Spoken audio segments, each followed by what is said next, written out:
36 जिल्हे, 36 बातम्या. News G9 Maharashtra. उत्तर तुमच्या प्रश्नांचे.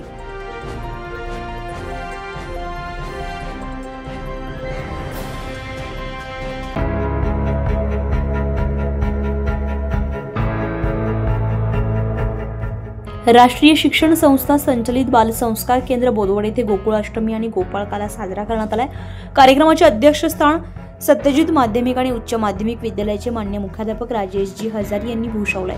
कार्यक्रमाच्या सुरुवातीला बाल भगवान श्रीकृष्ण प्रतिमेचे पूजन करण्यात आलं. या प्रसंगी व्यासपीठावर बालसंस्कार केंद्राचे मान्य मुख्याध्यापिका Trupti Garge madam, Surekha Ghule madam, Ranjana Chaudhari madam उपस्थित होत्या. प्रतिमा पूजनानंतर सामूहिक रीतीने श्रीकृष्ण जन्माष्टमी आणि गोपाळकालानिमित्त चिमुकल्यांचा सहभाग घेऊन जन्मोत्सव, दहीहंडी, गाणी, विविध सुरेख पोशाख, गोपाळकालाचा प्रसाद करण्यात आला. कार्यक्रमाचे सूत्रसंचालन सुरेखा घुले मॅडम यांनी केले. कार्यक्रमाच्या यशस्वीतेसाठी सर्व कर्मचारी वृंदांच्या पालकांचे सहकार्य लाभले.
न्यूज G9 महाराष्ट्रासाठी ईश्वर वाणी, जळगाव, बोदवड.